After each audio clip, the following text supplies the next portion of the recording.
Time time শুনি উঠিয়াই থাকি আমরা উঠবার তো সারা নাই উঠিয়া যাইবার সারা নাই আমরা ওখান সারা যে গোর বাড়িত রই ওখানেও আমরা জায়গা পয় না তবুও আমরা কই আচ্ছা ওলা দোলা মশা হইয়া এক বাইরে আর বাইরে সারিয়া যেতাম মনে অনেক থাকি। সদর উপজেলার আমরা খান্ডিগাঁও ইউনিয়নের 7 নম্বর ওয়ার্ডর আমরা বসত বাড়ি করি। গ্রামের নাম হইল এরাকলা। নদী ভাঙ্গনে মনে কর অন্তত আমরা 25-26 ঘর নদীর উত্তর পারও গেছেন। আর দক্ষিণটা মসজিদ বাঙ্গিয়া যার কি হেরাকলা গ্রামের, কিন্তু আমরা মসজিদ দিবার তৌফিক আর নাই।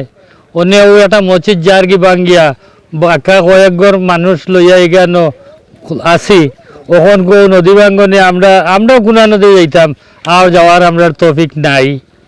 একমাত্র যদি আপনারা কোনো দয়া করেন কোনো বলকর আমরা ব্যবস্থা করেন তা আমরা কয়েক ঘর থাকতাম এখানো, আর নাইলে আমরাও যেসা খানো সড়কের পেটত আমরা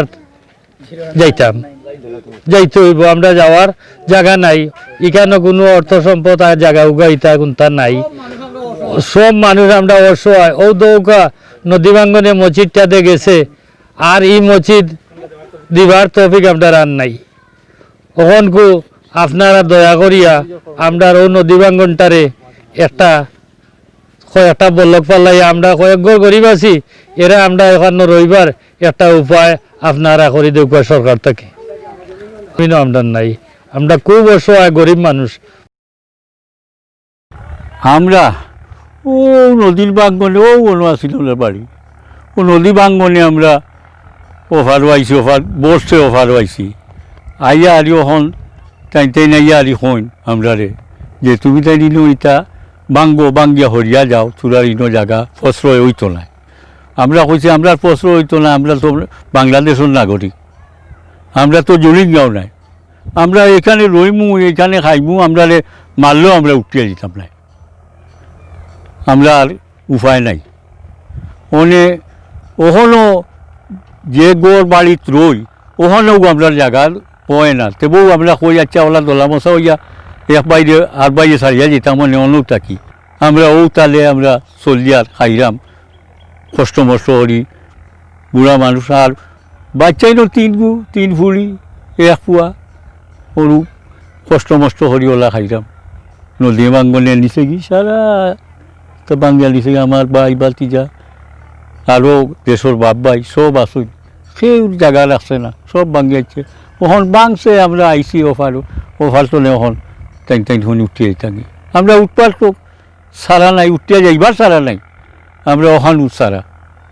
তো দয়া করিয়া আমরা ও জায়গা হালাইন কাগজও দেওয়া হোক। ও নদী বাঙ্গনে আমরা অফারও আইছি ওখানেও আমার গোর আছিল, ওখানেও বাচ্চা কাচ্চা লইয়া আমি হয়ে যাই টিয়ন হিসাবে টিয়ন বেটা আইলো তারা হয়ে উঠিয়ে যাব, উঠে যাইবার তো আমরা আর জায়গা নেই।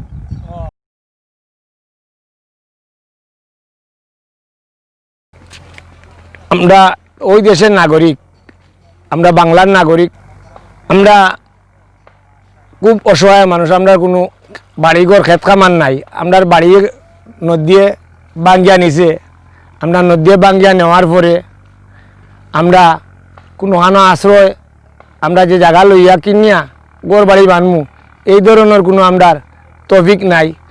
আমরার বাচ্চা কাচ্চা লইয়া আমরা খুব অসহায়ের মধ্যে আছি। এই অসহায় আমরা সবর কাছে আমরা কইতাম পারলাম না, আর সবে আমরা এই অসহায় এখন দেখেন না। আমরা কিছু ওখানো নদী বাঙ্গার পরে আমরা 40-50 বছর ধরিয়া আমরা বাচ্চা কাচ্চা লইয়া যে দিন যাপন কাটিতেছি। আমরা প্রধানমন্ত্রী পররাষ্ট্রমন্ত্রী এরা যদি আমরা সচৌকে দেখতাম আপনাইতে যে আমরা কী আলোতে আছি, তে মনে হয় আপনার তোর একটু দূরত লাগলো না আমরা বাচ্চা কাচ্চার বাস আইলে। আমরা ওই দেশের নাগরিক, আমরা কিন্তু রোহিঙ্গা নাই, আমরা ওই দেশের নাগরিক। আজকে নদী বাঙ্গনে আমরা বাড়িঘর বাঙ্গিয়া নেওয়ায় আমরা অসহায় পড়ায়, আমরা বাচ্চা কাচ্চারা ঠিকমতো লেখাপড়া করাইতাম পারলাম না, ঠিকমতো বাচ্চা কাচ্চারা খামাই করিয়া খাবাইতাম পারলাম না। যদি আমরা কোনো ক্ষেত খামার থাকতো যে আমরা বাচ্চা কাচ্চারা একটা আশ্রয় কেন্দ্র দেওয়া গেল না যে ক্ষেত খামারের রূপে, আমরা ওই ধরনের মানুষ নিত মাজুরি করি, নিত সারা বিয়ানে সকাল 6টা যাই উঠিয়া আর রাত 8টার সময় চাউল ডাইল লইয়া আমরা বাচ্চা কাচ্চা লইয়া খাই। আর ওই দেশ ওই দেশের মাঝে আমরা যেখানে গড় পাতিয়া আছি দুয়ার পাতিয়া আছি ওই জায়গাটা আইয়া তখন যে গুঁড়ো মানুষে ঘর উঠিয়া যে গড় বানাইয়া অন্য মানুষের দিত আমরাও আসলে টেন মেলিয়া আমরা ঘুমাইতাম পারি না, আমরা একটা গরু ছাগল ফালতাম পারলাম না। মুদ সরকারে যদি দেখতা প্রধানমন্ত্রী যদি দেখতা তাহলে মনে হয় আমরা দিকে দরদ লাগলো না যে আমরা অসহায় মানুষ আমরা হয়ে যেতাম আপনি আমরারে দেখিয়া পররাষ্ট্রমন্ত্রী প্রধানমন্ত্রী হাসিনা তাই নিন দেখিয়া আমরা ইটা তারে পূর্ণ করিয়া আপনি নদী দেখিয়া আপনি আমরা ওটা তারে যদি না আমরা আশা বাচ্চাইন কীভাবে দিন যাপন সুন্দর করে কাটায় ওই কাটানির ফলাফলটা দিলে আপনার কাছে আমরা আপনার লাগে আমরা চিরদিন করব। আর আমরাও কীভাবে আমরা বাচ্চা কাচ্চা কীভাবে শান্তি সুখে তো তৈরি যাওয়া যায় দুনিয়া থাকি